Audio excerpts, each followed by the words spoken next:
Hello everyone. हम लोगों ने इससे पहले वाले लेक्चर में ये पढ़ा कि मौर्य साम्राज्य किस तरह से आया और नंद वंश में धनानंद को हरा करके मौर्य साम्राज्य ने चंद्रगुप्त मौर्य ने मौर्य साम्राज्य की स्थापना की 321 ईस्वी पूर्व में। इस इस टॉपिक पे अभी आज के लेक्चर में हम लोग क्या बात करेंगे। आज के लेक्चर में हम लोग बात करेंगे कि मौर्य साम्राज्य का इतिहास क्या है और आखिर ये मौर्य कौन थे और इनकी जानकारी कहाँ से प्राप्त होती है।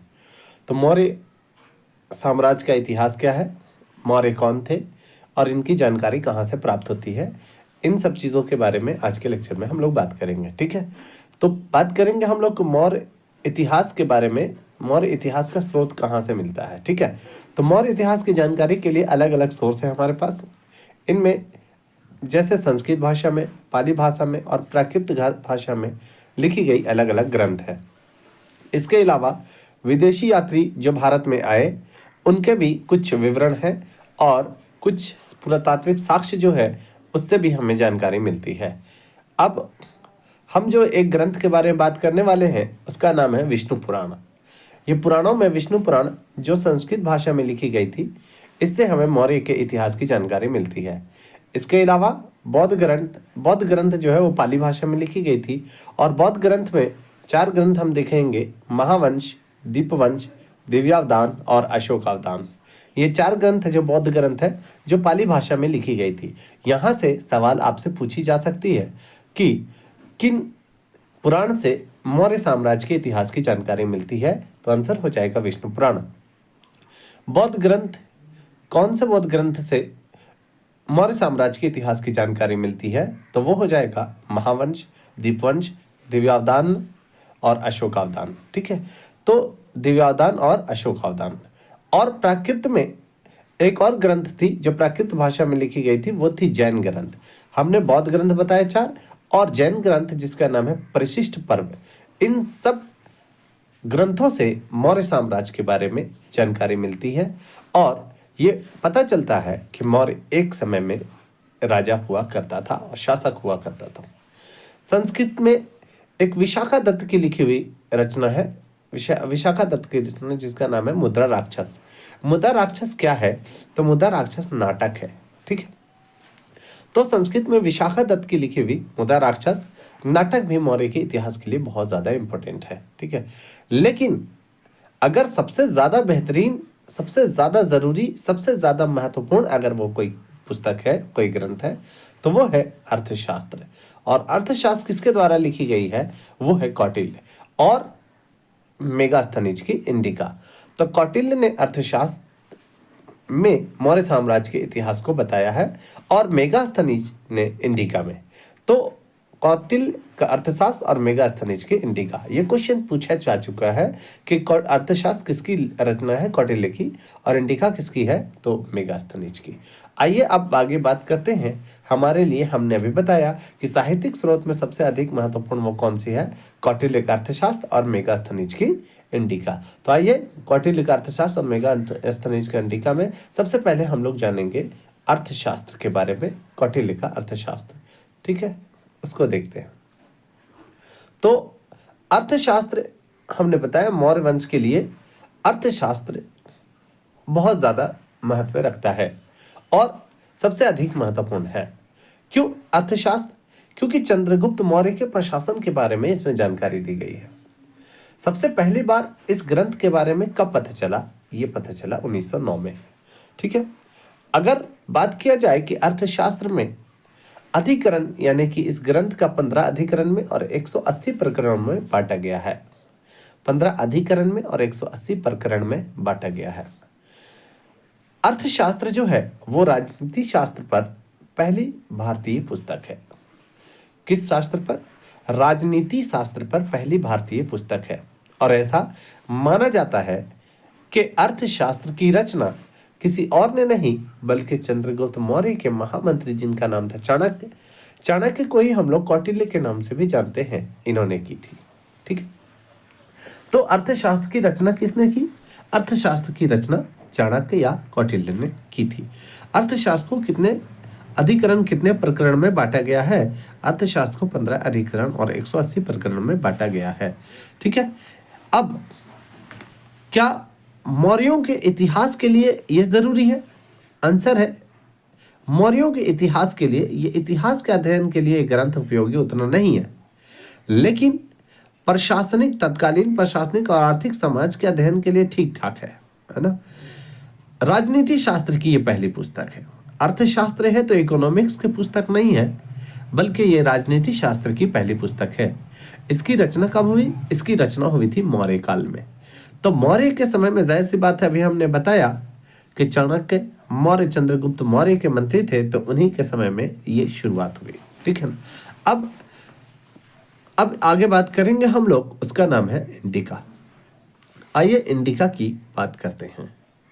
कौटिल्य के अर्थशास्त्र की बात हम लोगों ने किया, अब इंडिका की बात करते हैं। इंडिका के लिखने वाले कौन है? मेगास्थनीज। मेगास्थनीज कहाँ के रहने वाले थे? यूनान के। ये यूनान के रहने वाले थे और यूनानी शासक, यूनान के राजा जिनका नाम था सेल्यूकस निकेटर, तो सेल्यूकस निकेटर के राजदूत के रूप में ये पाटलिपुत्र पहुंचे थे। सेल्यूकस निकेटर के राजदूत थे कौन? मेगास्थनीज, और उन्हीं के राजदूत के रूप में पाटलिपुत्र आए थे। उस समय जब ये पाटलिपुत्र आते हैं, यानी पटना आते हैं, उस वक्त मगध पर चंद्रगुप्त मौर्य का शासन चलता था।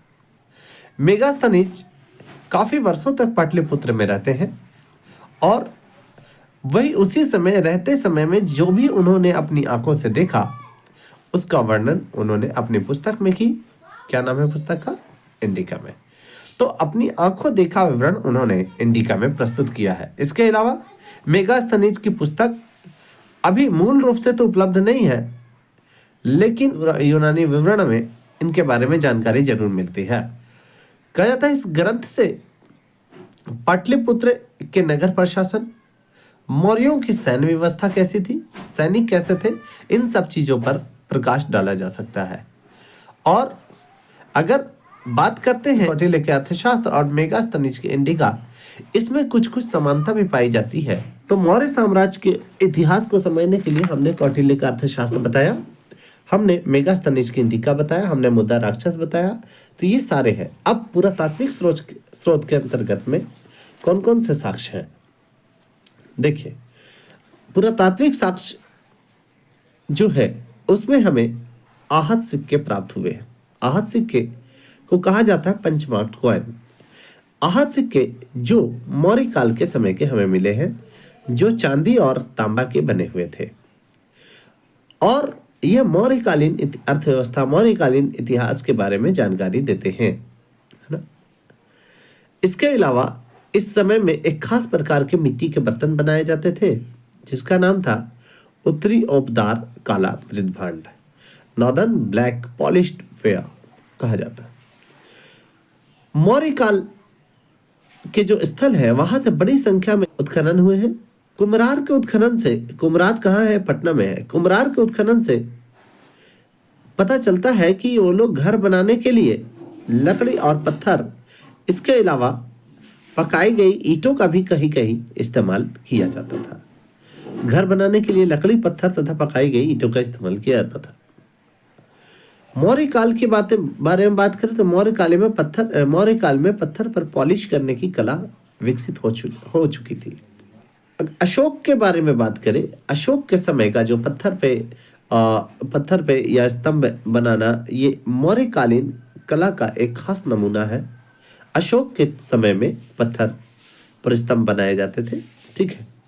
बिहार के जिला है गया, तो बिहार के गया जिले से बराबर और नागार्जुनी की पहाड़ियां हैं, और बिहार में गया जिले में बराबर और नागार्जुनी की पहाड़ियां हैं, जहां पे मौर्यकालीन गुफाएं बहुत सारी प्रकाश में आई हैं, और इन सब से भी मौर्य काल के बारे में जानकारी प्राप्त होती है। अब आगे बात करते हैं हम लोग नेक्स्ट, जिसका नाम है अभिलेख। तो अशोक और उसके बाद के मौर्य सम्राट का अगर अध्ययन करना है तो अभिलेख एक महत्वपूर्ण साक्ष्य है। अशोक के अभिलेख को अगर प्रकाश में लाया किसी ने तो उसका श्रेय जेम्स प्रिंस को दिया जाता है, जो James Prinsep east India company के अधिकारी थे। 1837 में उन्होंने एक अभिलेख पढ़ा जिस पर ब्रह्मी लिपि कैसे लिखी जाती थी, यह क्वेश्चन पूछा जा सकता है। बाईं से दाईं ओर लिखी जाती थी। तो 1837 में उन्होंने एक अभिलेख पढ़ा जिस पर ब्रह्मी लिपि और प्राकृत भाषा में, दोनों भाषा में, ब्रह्मी लिपि और प्राकृत भाषा में, लिपि कौन सी थी? ब्रह्मी, और भाषा कौन सी थी? प्राकृत। तो अभिलेख को पढ़ा जिस पर ब्रह्मी लिपि और प्राकृत भाषा में एक शब्द लिखे हुए थे जिसका नाम था देवनान पियदस्सी। देवनान पियदस्सी का मतलब क्या होता है कि देवों के प्रिय प्रियदर्शी का उल्लेख था। ब्रह्मी लिपि और प्राकृत भाषा में जो हमें अभिलेख प्राप्त हुआ, उस अभिलेख पर किसी भी व्यक्ति का नाम नहीं था। 1915 में इसी प्रकार का एक अभिलेख और प्राप्त हुआ जिस पर पियदस्सी अशोक लिखा हुआ था। पियदस्सी अशोक लिखा हुआ था। इस आधार पर कहा जाता है कि पियदस्सी जो है वो अशोक के नाम थे, कि अशोक के अभिलेख पत्थर की चट्टान, गुफा और स्तंभों पर भी प्राप्त हुए हैं। इसके बारे में हम लोग कल बताएंगे। फिलहाल के लिए मिलते हैं किसी अन्य लेक्चर में। दीजिए इजाजत। नमस्कार। जय हिंद।